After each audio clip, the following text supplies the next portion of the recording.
and welcome back to our Grand Pacific Voyage. We're starting segment 3, part 1, with our second day in Singapore, and then 2 days at sea en route to Bali, Indonesia.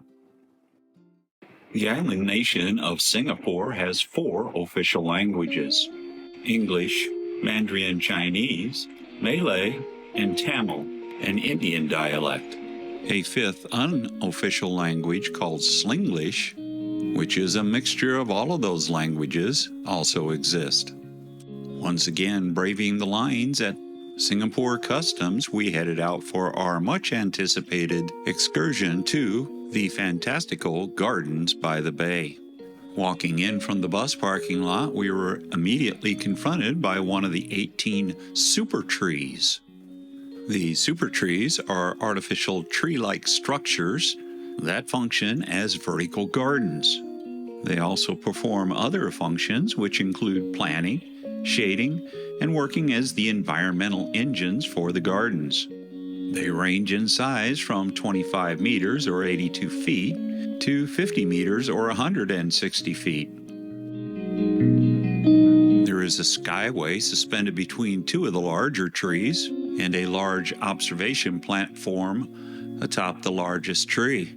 The super trees also vent hot air from the 2 colossal greenhouse environments, and rainwater is collected from the runoff on the domes, circulated through the super trees as part of the cooling system for the domes.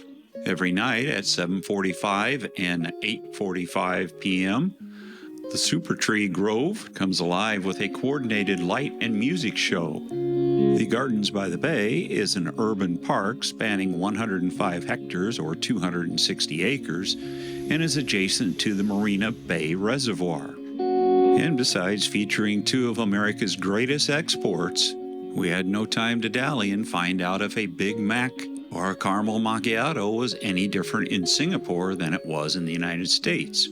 We instead were bound for the largest glass greenhouse in the world, the Flower Dome. The Flower Dome is truly unique, with gardens covering 3 acres under roof. It's also unique from the standpoint that there are no interior columns to get in the way of your view.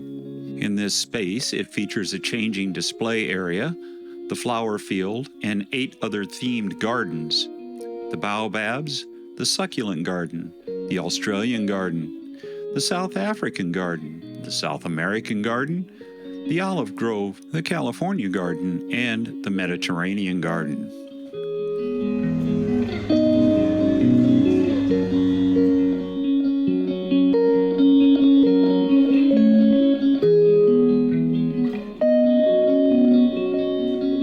Following the path around, we finally came to a spot where we could see down onto the flower field and the children's garden.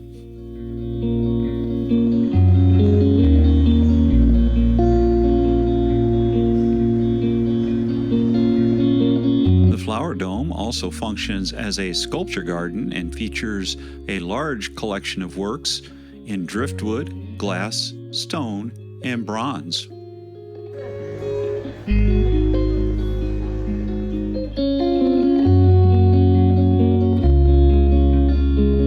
As we continued to move about, every turn brought us views of the whimsical and the beautiful.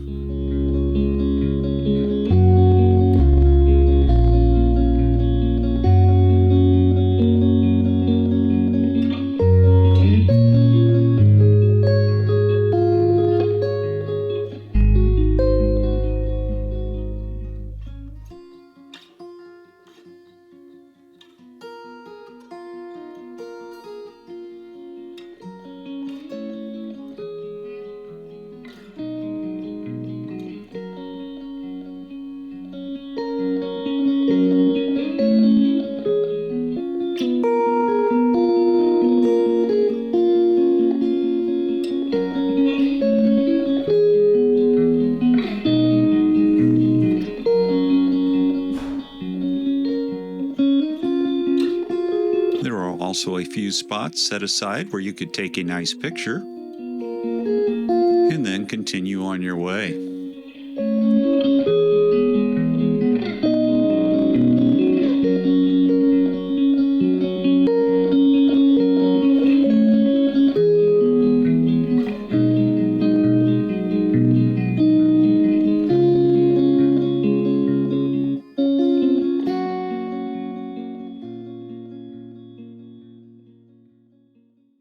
In this corridor of dreams we stride, where ornate frames on walls reside. Paintings whisper tales untold, boundaries blur as visions unfold. And with that poem, we entered the exhibition, Impressions of Monet. I think this exhibition was not about Monet's artwork per se, but more about the exploration of color, light, and perspective. But since I really don't know what I'm talking about, take a look and see what you think.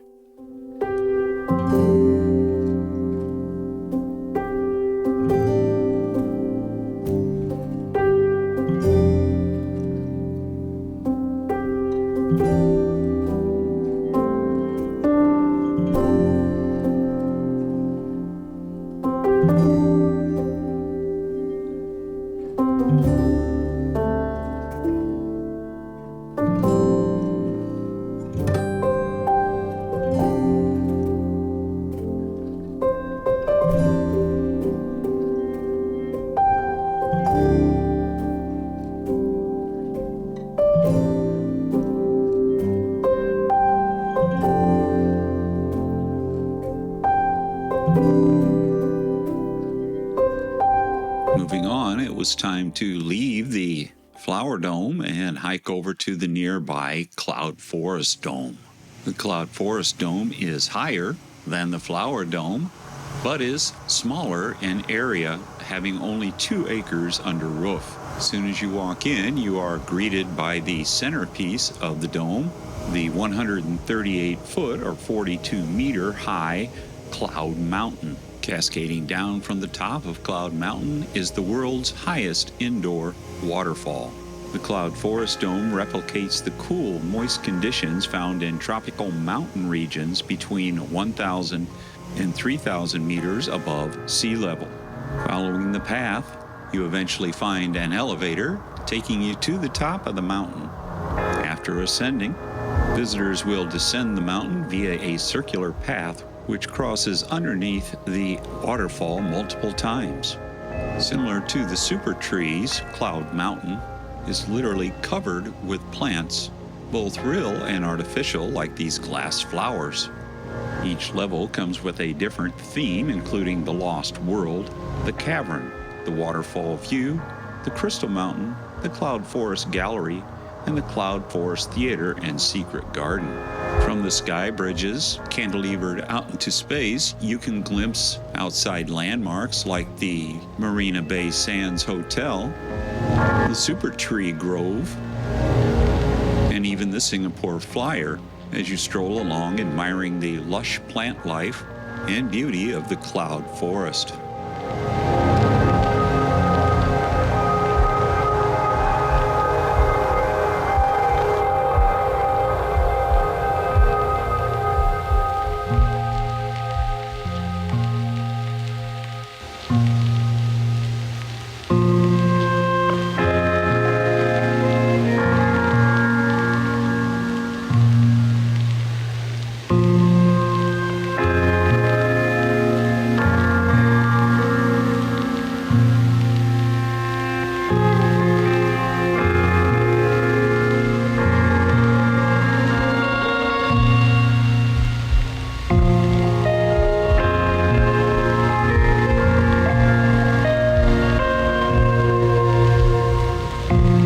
As you continue your way down, you come to this odd but strangely beautiful display of lights and ribbons, gently swaying to the background sounds of the waterfall.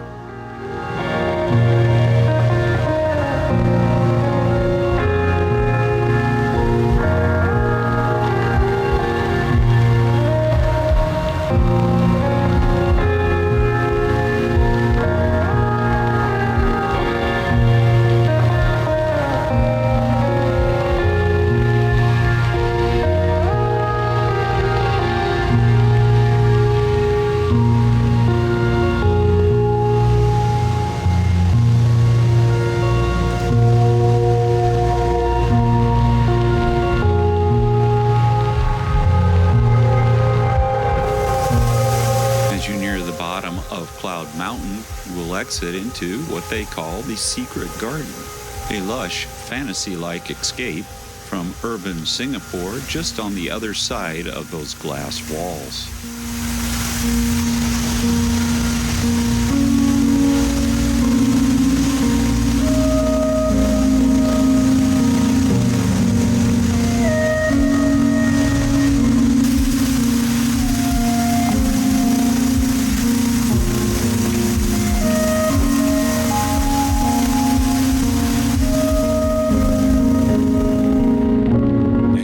Cloud Forest Dome, it was time to move on to our next stop.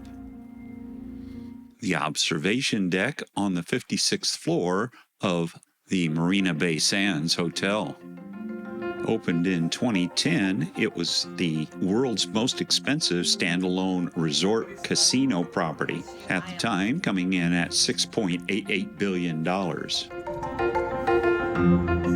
The current 3 towers are topped by the Sands Sky Park, a skyway connecting 340 meters or 1,120 feet that resembles a ship setting on top the towers and also includes the 490-foot or 150-meter infinity swimming pool, one of the largest in the world. The resort is owned by the Las Vegas Sands in agreement with the Singaporean authorities. Looking out on the urban landscape and down onto the Marina Bay Reservoir, we were treated to simply stunning views.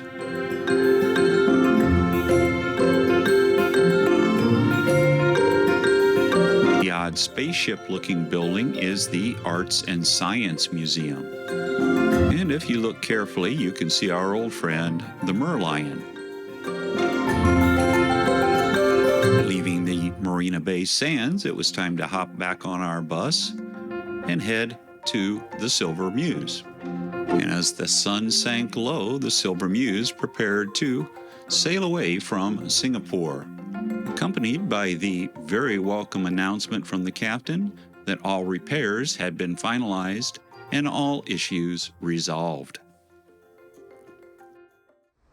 The next day brought us another formal night and the passing of the equator. Why is that important, you might ask? Well, today we would anoint the pollywogs. This is a ritual where crew members who have not passed the equator before are blessed by King Neptune, god of the oceans, and transformed into shellbacks.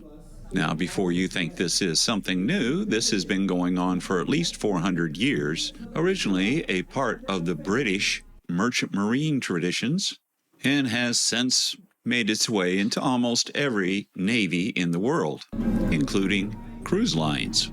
Enjoy the craziness.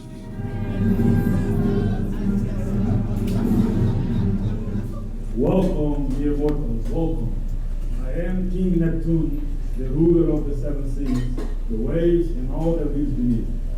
Victim comes all the way from Rome, Italy. Please welcome your international hostess, Ginny Urbani. She's very nervous, ladies and gentlemen. She's Italian. She doesn't like to get messy, okay? She has committed the following high crimes and misdemeanors. Number 1, in her Italian for Beginners classes, she has been known to teach the guests popular Italian curse words while making them think she is teaching them how to say hello, how much, and where is the toilet. Number 2, as Italians are known to be very expressive with their bodies and hands, during a dinner on formal night, while expressing to the chef how delicious her meal was, she accidentally punched him in the face. He, in turn, went to HR to complain, and when confronted by HR, as she was trying to defend herself, Ginny broke HR's arm. We still don't know what she was trying to say, and all of us are too afraid to ask. Number 3, she takes a 12-hour espresso break every day, clocking out just after breakfast and clocking back in just before bedtime. For these crimes, she is guilty. Gentlemen, give her her due punishment. Guilty, guilty. Our victim, ladies and gentlemen, is our deck cadet from Australia, Kalani. She is guilty of the following crimes, and here she comes. Oh, that's my crime. She's from New Zealand, ladies and gentlemen. I guess I'm gonna have to kiss the fish later on. She is guilty of the following crimes. Number 1, not sharing the Vegemite in the crew dining room. Number 2, abusing the autopilot function during the night watch to make a quick trip to the toilet. Come to find out, toilet was code for the crew bar. For these crimes, she is guilty and must be punished. Gentlemen, do your stuff. She's from New Zealand, she can take it.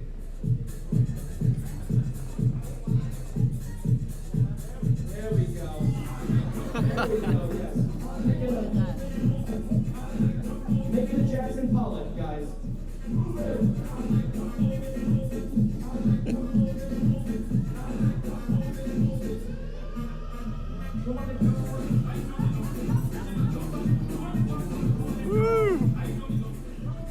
John is guilty of the following high crime, ladies and gentlemen. He committed the high crime of falling asleep during his morning shower, which left the rest of the crew with no hot water, causing the infamous body odor debacle of 2023 on the Silver Wind, which momentarily had to change their name to the Silver Downwind. Ladies and gentlemen, John, get ready. Here we go. Gentlemen, executioners, please punish John accordingly.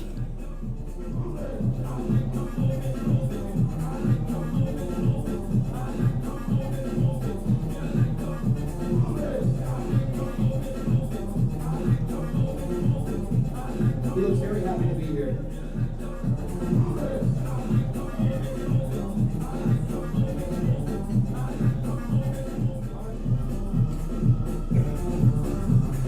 Give it a big long smooch, John. There we go. All right, yes, please now beg for forgiveness. Yes, congratulations, everybody. We have made a successful crossing from the northern hemisphere to the southern hemisphere. I would like to thank King Neptune and his gorgeous queen, Salacia. Thank you very much to our lovely mermaid daughters and, of course, our executioners. Thank you to our F&B manager and our restaurant manager for organizing all this, as well as our executive chef.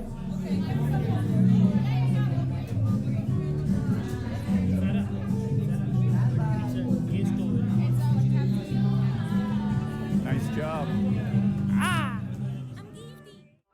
And after an evening of fun and frivolity that included watching pianist extraordinaire Derek and dinner at La Terraza,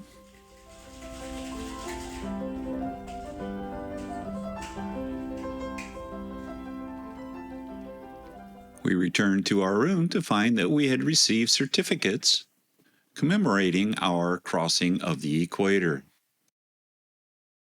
The next day was another interesting day at sea, and we started out with a special breakfast for the Grand Pacific Voyage passengers. Champagne, mimosa, or Bloody Mary, anyone? Breakfast was served buffet style, and there were plenty of choices for almost everyone. Now, we generally don't eat breakfast, but because this was a Grand Voyage breakfast, and we would be seated with a room division manager, Mr. Hernandez, and international hostess, Ms. Walder, we decided it was only the polite thing to do to go and, of course, pig out.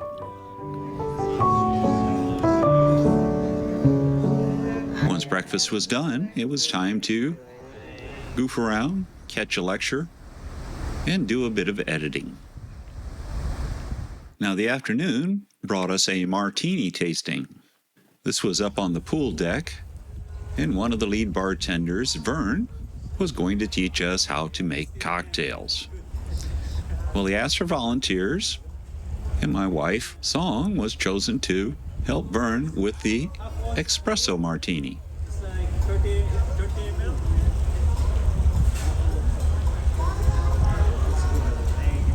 There you go. Now we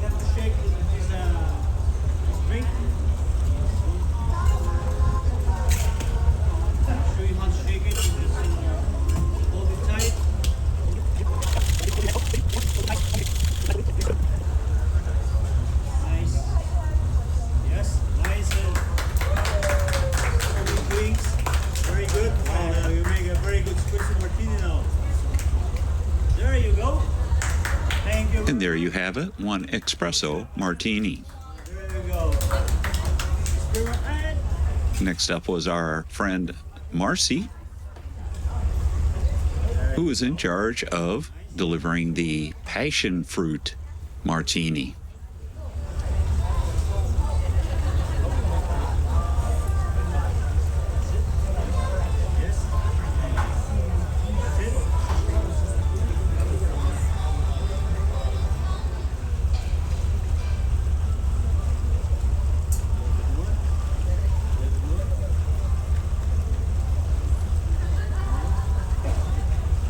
There you go. That's it.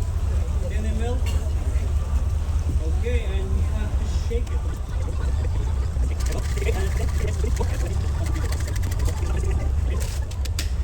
it. And voila, a passion fruit martini. And then at the end, Vern demonstrated a sort of messy bartender trick.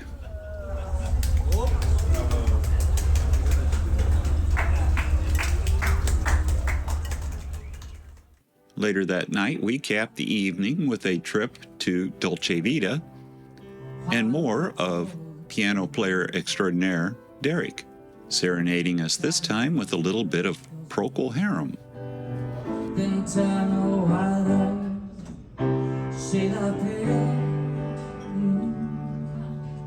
Well, that's it for this one. Please do me a solid and like, subscribe, and ring that notification bell to be kept up to date on new releases. And join us next time for Segment 3, Part 2 of our Grand Pacific Voyage Adventures on the Pacific Rim. In this segment, we'll visit Bali, Indonesia, and Komodo Island, Indonesia, and have a few more days at sea before we reach Australia. Safe and happy travels from T's Cruise and Travel Muse.